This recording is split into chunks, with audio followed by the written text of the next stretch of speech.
আমার হাজবেন্ড অন্যের সাথে কথা বলবে, আমি কেন আগায় দিব ফোন?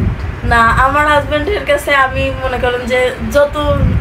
আমি মনে করি অন্য ছেলেরা কি করতো আমি জানি না, কিন্তু আমি যে ওকে আগায় দিছি সেটা কিন্তু আমার হাজবেন্ড আমাকে মানে অন্য চোখে দেখতো না, যে ও ভালোবাসতো আমাকে, সর্বোচ্চ আমাকে বেশি ভালোবাসতো। সেম কাজটাই হয়, মানে ভালোবাসার দিক দিয়ে হয় কি ওর দিক দিয়ে বেশি যায়। যেমন আমি ওরে ভালোবাসি, আমার হাজবেন্ড ওরে অনেক মানে একটু বেশি, কারণ ওই যে একটা আছে না ছেলে মানুষ এরকমই মূলত, যে বেশি যে ছেলে বেশি টেক কেয়ার করবি না সে বউটা মনে করেন যে তত বেশি মনে করেন তার উপর ইয়ে থাকবি, মা কাজ করবে সেরকম আমরা না। আমি যে প্রশ্নটা করছি যে যখন প্রতিটা মেয়েই পছন্দ করে না যে আমার হাজবেন্ড আমার বয়ফ্রেন্ড অন্য কারোর সঙ্গে কথা, কিন্তু সেই ক্ষেত্রে আপনি উল্টা আপনি নিজেই ফোনটা আগায় নিয়ে যাওয়া দিচ্ছেন যে ধরো কথা আপনার কি লাভ ওই সময় যে আপনার হাজবেন্ডের সঙ্গে অন্যজন কথা বলতেছে, আপনার লাভ কি? আমি ওগুলো ধরেই না, বুঝছেন, মানে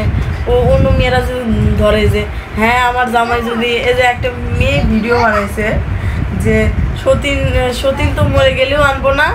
আর হলো যদি কোনো সময় কয় যে অন্য মেয়ের কাছে যাবো তাই এমন করে তাকাবো যাতে ওই তাকানে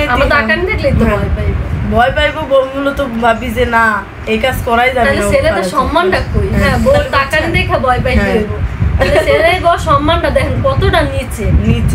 মানে একটা মেয়ে একটা ছেলেরা কতটা নিচু করে দেখে যে তার চোখ দেখা ভয় পাইতে হইব, তাহলে আবার ওই মেয়েরা কিভাবে বড় বড় গলা করে কমেন্ট করে। আচ্ছা, একটা জিনিস জানতে চাই যে যেদিন প্রথম পূর্ণিমা আপু বাসাতে আসলো, সেদিনে মানে আনার পরে বাসাতে কি কি হয়েছে একটু জানতে চাই। ওই বলছিল যে আমি যেদিনকে বাসায় আসবো সেদিনকে আমার জন্য কলা ভাজি করবে, ওই জীবনে খাই নাই, তো ওর জন্য কলা ভাজি করছিলাম, ডাউল রাখছিলাম, মাছ ভুনা করছিলাম, পাঁচ মাছ ভুনা, ওই দিনকেই খাই কি যে এত স্বাদ লাগে, আমি জীবনও খাইনি কলা ভাজি, ডাউলও এত মজা, আমি তো তোমার যেগুলো খাবার খাচ্ছে আমি অবাক হয়ে যাই। আগায় দিতে বলতে কি শীতের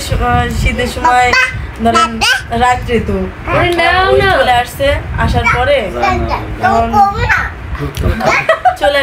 পরে আমার কাছে কি যে কথা কবে যাই, আমি সোয়েটারও ধুয়ে দিছি, ওর পুরো সোয়েটার সব ধুয়ে দিছি, খাই আমি কিভাবে কাঁপতেছে, আমি কাছে কি আমার তখন ইয়ে ছিল, চাদর ছিল, আমি চাদরটা দিয়ে করছি কি তুমি যাও যায়া, পরে গেছে যায় একটা দুইটা, ও তখন অনেক টাইম দিত, টাইম দিয়ে গেছে তখন একটা দুইটার সময় হয়ে আসতো, আমি ঘুমাই এসে যেতাম, আমি এমনি তো 10টা বাজলেই ওই দিন রাত্রে 1টা বাজাইছিল, এরপরে ওরা ডাকতেছে দরজায় কাকুলি দরজা না, যখন মনে করেন যে স্বামীর পিয়ন আপনি ছিলেন, সতীনের এখন বর্তমান যে সতীন তারও পিয়ন ছিলেন, একবারও কি মনে চায় না যে কি ব্যাপার